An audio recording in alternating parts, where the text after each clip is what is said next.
అందరికీ క్రీస్తు యేసు ప్రభువారి నామమున శుభములు వందనాలు తెలియజేస్తున్నాను.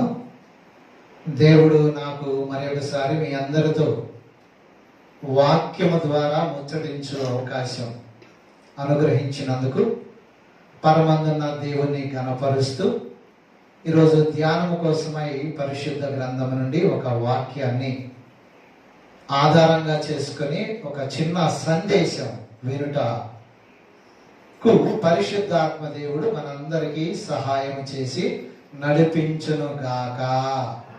ఆమేన్. తీసుకోనండి.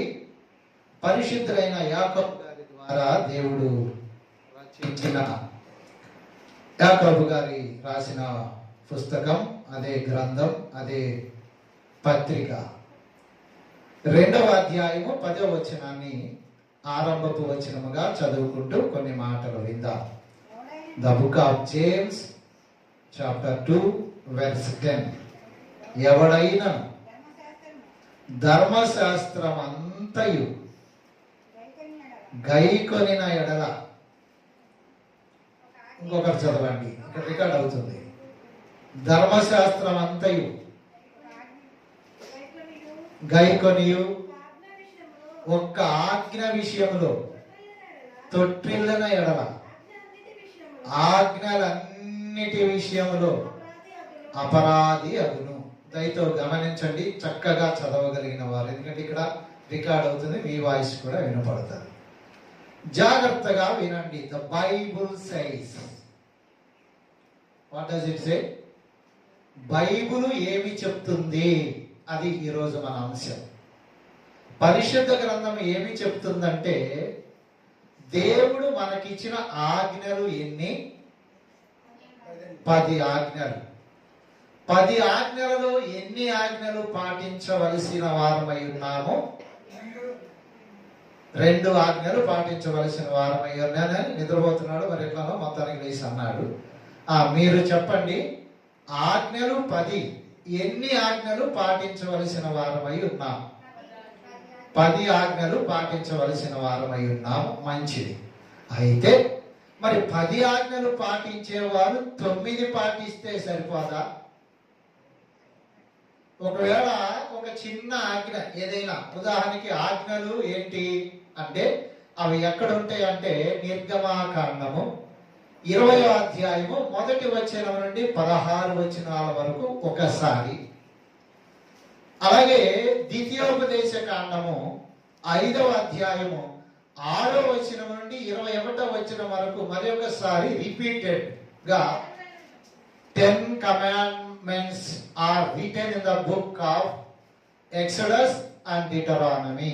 2 పుస్తకాలలో 2 పర్యాయాలు రాయబడింది ఆజ్ఞలు 10.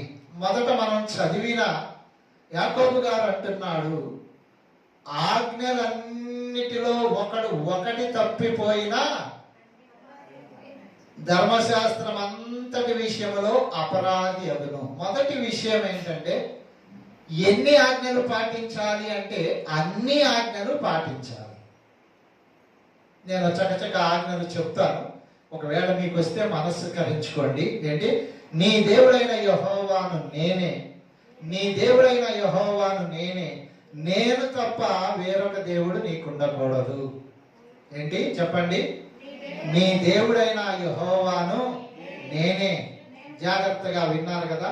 ఆజ్ఞలు 10 అయితే 10 ఆజ్ఞలు చకచకా చెప్తానికి ప్రారంభిస్తున్నా. నీ దేవుడైన యెహోవాను నేనే, నేను తప్ప వేరొక దేవుడు నీకుండకూడదు. పైన ఆకాశమందును క్రింద భూమి యందును ఏ రూపమును చేసుకొనకూడదు, వాటికి సాగిలపడి నమస్కరింపకూడదు. మొదటి ఆజ్ఞ. రెండవది ఏంటి? నీ దేవుడైన యెహోవా నామమును వ్యర్థముగా ఉచ్చరింపకూడదు.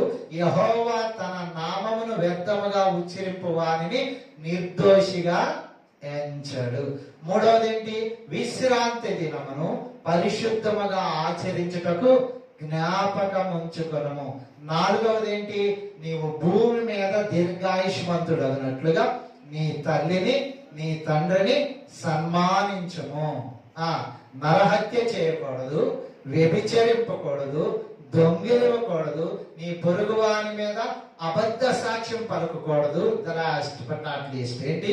నీ పొరుగువాని భార్యను, నీ పొరుగువాని ఎద్దును, గాడిదను, నీ పొరుగువానిదగు దేనినైనను నీవు ఆశింపకూడదు. You shall not covet anything belongs to your neighbour. These are 10 commandments. దేవునికి స్తోత్రం.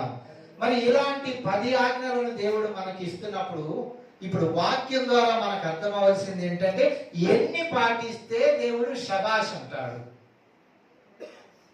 సింపులే కదా. అన్ని పాటించవలసిన వారమై ఉన్నాము అనేది మొదట మనస్సున పెట్టుకోవాలని తెలియచేస్తుంది. అదే కదా బైబిల్ చెప్తుంది. సరే, ఇంకొక మాట చెప్తాను. నెలకి 4 ఆదివారాలు వస్తూ ఉంటాయి, ఒక్కొక్కసారి 5 ఆదివారాలు కూడా వస్తాయి. ఇప్పుడు ఎన్ని ఆదివారాలు దేవాలయానికి వచ్చి ఆయనను ఆరాధించాలి? నిజంగా పాటించేవాళ్ళే చెప్పండి. అప్పుడప్పుడు డుమ్మా కొట్టేవాళ్ళు చెప్తే తప్పైపోతుంది. చెప్పండి, ఎన్ని ఆదివారాలు క్రమముగా దేవాలయముకు రావాలంటే అసలు ఆ ప్రశ్నే బాగారా. ఎన్ని ఆదివారాలు ఏంటి? ఆదివారమే.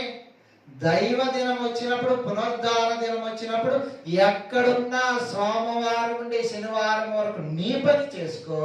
ఆదివారం వస్తే పునరుద్ధారుడైన యేసు క్రీస్తును ఘనపరచుటకు లేచి రావాలా? చెప్పండి పెట్టు. అంతే. దీనిలో శనివారమా, దీనిలో శుక్రవారం, దీనిలో 2వ వారమా, దీనిలో 4వ వారమా లేదు కదా. There is no exception.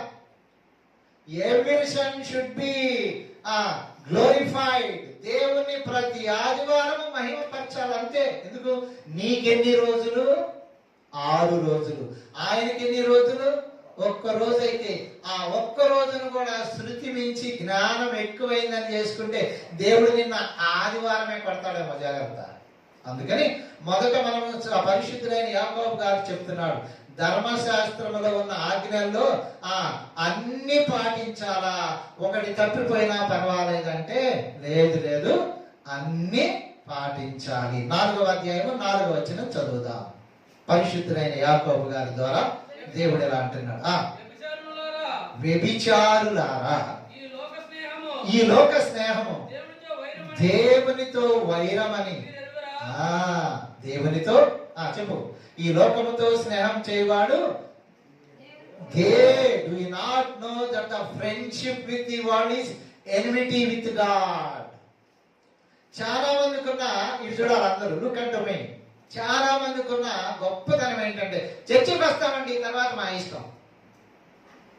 ఆదివారం వస్తామండి, మిగతా రోజుల్లో మా ఇష్టం. మేము ఏదైనా చేస్తాం, దేవుడే చేస్తాం, కానుకిస్తాం, చర్చికి వస్తాం, ఆరాధన చేస్తాం, మళ్ళీ మాకు ఇష్టం వచ్చింది మేము చేసుకుంటాం. కుదిరిద్దా? దేవునితో స్నేహం చేస్తే దేవునితోనే స్నేహం చేయి, లోకంతో స్నేహం చేస్తే లోకంతో స్నేహం. అట్టగాదు, ఇక్కడేమో చర్చి, అక్కడేమో అది. గుర్తుపెట్టుకో, ఖబర్దార్. దేవుడు అంటున్నాడు, నువ్వు అలా చేస్తే కుదరదు. ఉంటే దేవుడిలో ఉండు, లేకపోతే లోకములో ఉండు. అంతేనా? ఉంటే చల్లగానైనను ఉండు, వెచ్చగానైనను ఉండు అని బైబిల్ చెప్తా ఉంది. నీ ఇష్టం, that is up to you. ఎందుకని? ఏది నిర్ణయించుకోవాలో జిజ్ఞాస, తెలివితేటలు దేవుడు నీకు ఇచ్చాడు. నీకు దేవుడు ఇచ్చిన జ్ఞానాన్ని బట్టి నువ్వేం చేయాలంటే, నాకేం తక్కువ ఇవ్వలేదు కదా, నాకు 6 రోజులు చక్కగా పని చేసుకునే శక్తి, యుక్తులు, బలము, ఆయుష్, ఆరోగ్యం ఇచ్చి 1 రోజు ఆయన సన్నిధికి వచ్చి నువ్వు పునరుద్ధారుడు అయి నా కొరకు మరణాన్ని జయించి తిరిగి లేచి రక్తం కార్చి నన్ను కని కొని పరిశుద్ధపరిచావా, అజయుడా, విజయుడా, నీకు స్తోత్రం అంటానికి కూడా ఖచ్చితంగా నీకు ఇబ్బందిగా ఉందా? అయితే దేవుడు అంటున్నాడు, ఇదిగో చూడు, ప్రతి విషయంలో నువ్వు గుర్తుపెట్టుకోవాల్సిన విషయం ఏంటంటే, దాంతో స్నేహం, దీంతో స్నేహం, దీంతో స్నేహం, దాంతో స్నేహం కుదరదంట. నువ్వెవరో తెలుసా? మొదటి మాట, you are separated from the world, you are separated from the sin, you are separated from the worldly things. అంటే ప్రపంచంలో ఉన్న తుచ్చమైన అభిలాషల నుండి నువ్వు ఎవరివి? ప్రత్యేకించబడిన వాడు. నేను అప్పుడప్పుడు దమ్మేస్తా, ఏమైందో చూడు. అప్పుడప్పుడు కొంచెం ఒక పెట్టి తీసుకుంటా, తీసుకో, ఏమైందో చూడు. అప్పుడప్పుడు నేను కొంచెం సీరియల్ చూడటం అలవాటు ఉంది. ఆ చూడు ఏమైందో చూడు. దేవుడు నిన్ను దాంతోనే నీకు బుద్ధి వచ్చేటట్టు చేస్తాడు. అందుకని రెండో విషయం చెప్తున్నాడు, లోకముతో స్నేహం చేయాలంటే దేవుని కుదరదు, దేవునితో స్నేహం చేయాలంటే లోకం కుదరదు. అంటే మీరు అనొచ్చేమో మొత్తాన్ని వదులుకోమంటావా, కానీ ఎలా నడుచుకోవాలో దేవుడు మనకి ఇచ్చింది ఏంటో తెలిసి ఇప్పుడు మనల్ని నడుపుతున్నవాడు ఎవరు? పరిశుద్ధాత్మ దేవుడు. The Holy Spirit will lead you wherever you go, whatever you do, whatever you speak, whatever you say. నువ్వు ఏం చెప్పాలి, ఏం మాట్లాడాలి, ఏం తినాలి, ఏం తాగాడో పరిశుద్ధాత్మ దేవుడు నీకు చక్కగా బోధిస్తూ ఉన్నాడు గనక రెండవ విషయం ఏంటంటే లోక స్నేహం దేవునితో కుదరదు గనక దేవునితో స్నేహం చేస్తానంటవా, దీవెనలన్నీ నీవే, రాబోతున్న విపత్తు నుండి ఆయన కాపాడుతాడు.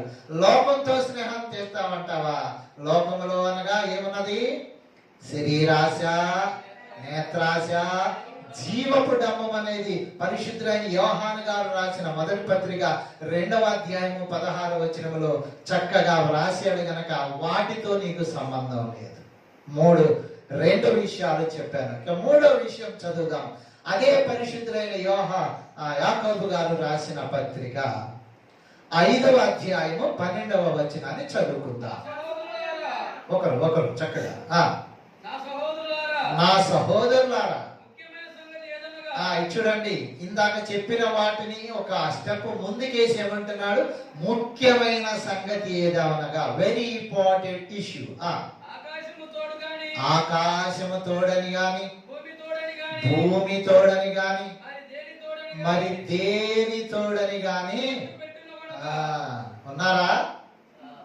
మీ అమ్మ మీద చెప్తున్నా, మీ అయ్య మీద చెప్తున్నా, ఇదిగో మీ దేవుడి మీద చెప్తున్నా, మీ దేవుడు కాదులే, మా దేవుడి మీద చెప్తున్నా, ఇదిగో కావాలంటే మీ మీద చెప్తున్నా, నన్ను నమ్మవంటే నేను మీ ఆయన్నే నమ్మవా, నీ మీద చెప్తున్నానే అంటాడు.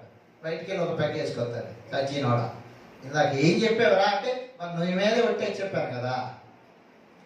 దేవుడు అదే అంటున్నాడు. మాటి మాటికి ఒట్టేసేవాళ్ళు ఉన్నారా? మాటి మాటికి అబద్ధమాడి దాన్ని తుస్సు అనిపించేవాళ్ళు ఉంటే జాగ్రత్త. అందుకే దీన్ని ఏమన్నారు? ముఖ్యమైన విషయం ఏదనగా, అంటే నోరు తెరిస్తే అబద్ధాలు ఆడేవాళ్ళారా, నోరు తెరిస్తే ఒట్టు పెట్టుకునే వాళ్ళారా, మీకు చెప్పేది ఏంటంటే అది తగదు. ఆకాశము తోడనద్దు, భూమి తోడనద్దు, నా తోడు, నీ తోడు, మీ అమ్మ తోడు, మీ అయ్య తోడు, చర్చి తోడు వద్దు.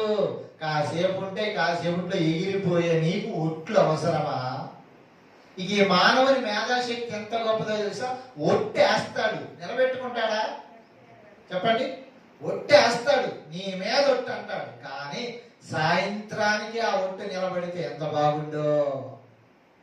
ముఖ్యంగా దేవుని నమ్మిన ప్రజలైన వారు ఒట్లు వేయకూడదు. అది ఏంటంట? చాలా ముఖ్యమైన విషయం అంటున్నారు గనక దయచేసి మనస్సున పెట్టుకోండి. ఇక 4వ విషయానికి వెళదాము. పరిశుద్ధులైన మోషే గారి ద్వారా దేవుడు రచించిన 2వ కాండము, the book of exodus, chapter 34 verse 14. 34వ అధ్యాయము 14వ వచనం చదువుదాం. తర్వాత 21వ వచనం కూడా చదువుదాం. ఏలయనగా చూడండి, చదవండి. చాలు జాగ్రత్త విన్నారుగా. ఏమంటున్నాడు దేవుడు? నేను నీకు దేవుడనై ఉన్నా, కానీ నువ్వు అప్పుడప్పుడు తొలగిపోతున్నావంట. వింటున్నారా? నేను నీకు ప్రభువునై ఉన్నా, నువ్వు కూడా నా సొంత రక్షకుడు ఈయనే అని చెప్పావు కదా, మరలా అప్పుడప్పుడు అట్లా ఇట్లా ఏమన్నా చేస్తున్నావా? వాక్యం అంటుంది అలా చేయకూడదు, అలా నువ్వు అనకూడదు అనేది ఖరాఖండిగా చెప్తుంది. 21 కూడా చదువుదాం. 6 దినములు నీవు పనిచేసి 7వ దినమున విశ్రమింపవలను. ఎవరా దేవుడు? ఆ దేవుడు చెప్తుంది ఏంటో తెలుసా? ఇంకొకటి కూడా చదువుతానంటే 35వ అధ్యాయము ఆరంభం నుండి చదువుదాం. అదే పుస్తకం. మోషే ఇశ్రాయేలీల సర్వ సమాజమును పోగు చేసి మీరు చేయునట్లు యెహోవా ఆజ్ఞాపించిన విధులేమనగా 6 దినములు పని చేయవలెను. చాలు చాలు విన్నారు కదా, దేవుడి విషయంలో చెప్తున్నాడు, దేవాలయంకి వచ్చే విషయంలో కూడా ఎట్లా ఉండాలో చెప్తున్నాడు.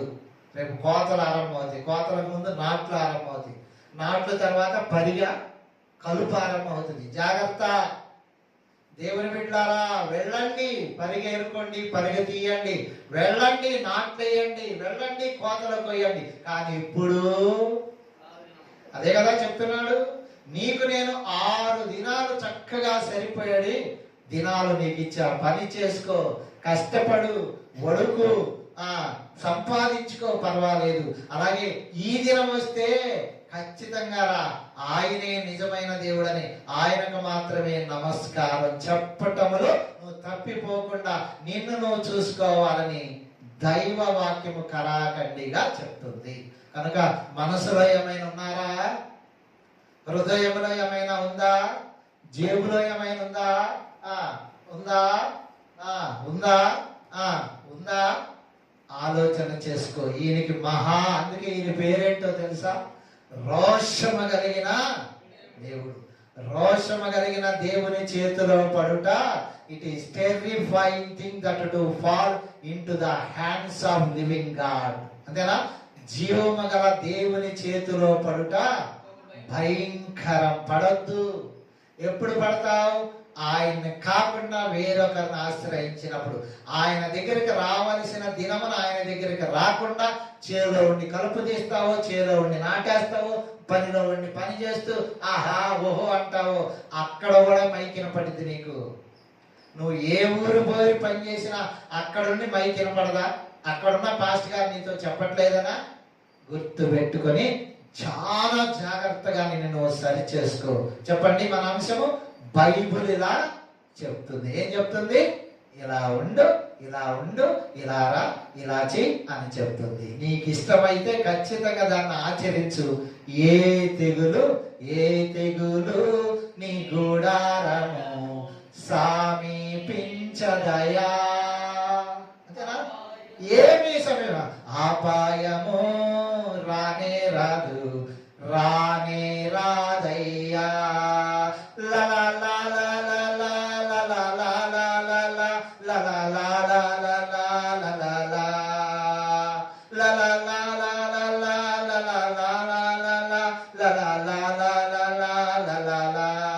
నీకు సమీపించదు. సమీపించనివ్వకుండా దేవుడు 91వ అధ్యాయం 10వ వచనం కీర్తనలు అంటాడు ఇదే మాట. ఈ పాటను అక్కడ ఎత్తి రాసి దాని మీద పాటను కలిపారు. అర్థం చేసుకో. ఇంకొక మాట చూద్దాం. నిర్గమాకాండం తర్వాత ఉన్నది ఏంటి?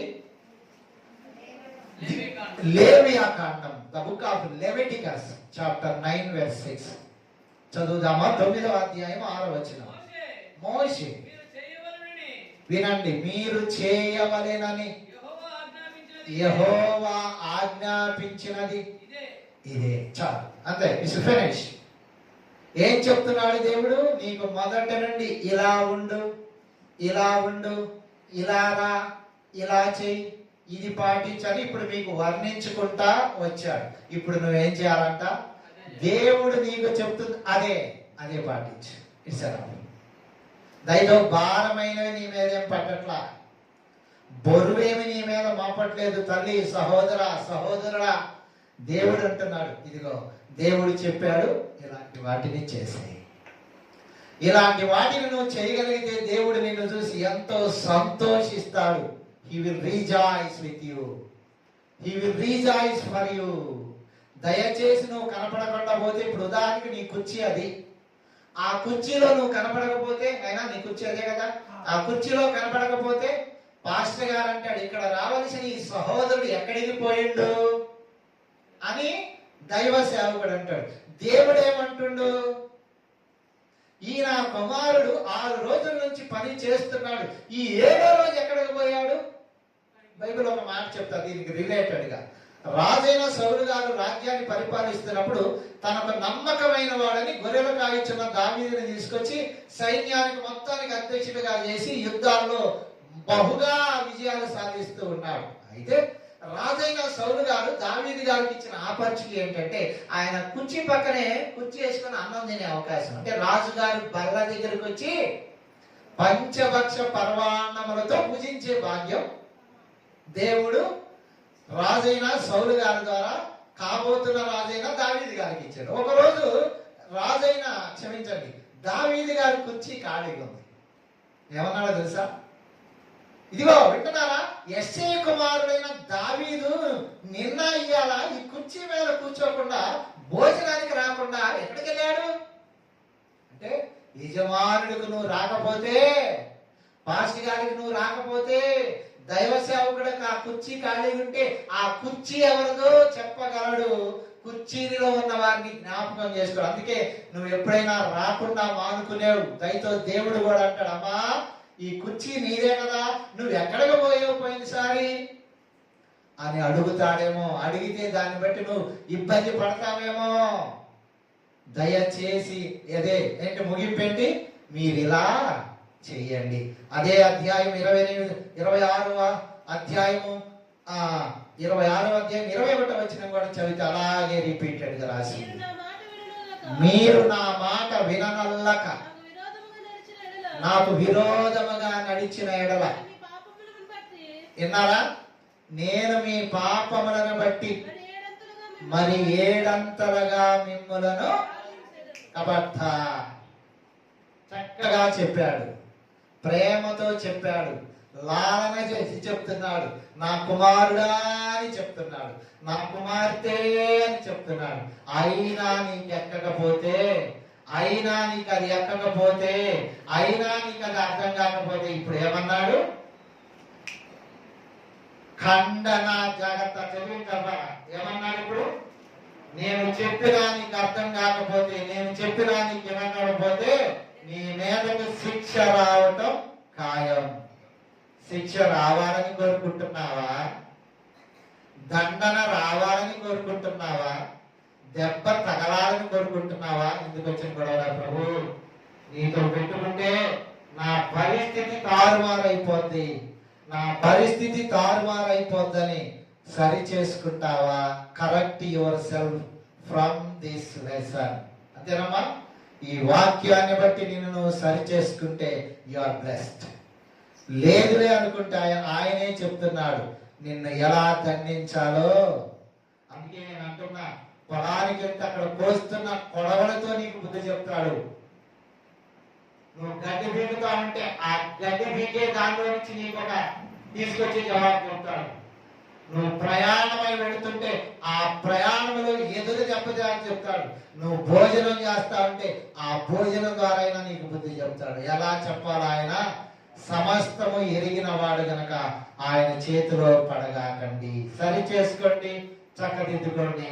దేవుడి మాటలు మన కొరకు దీవించును గాక. ఆమేన్. హల్లెలూయా.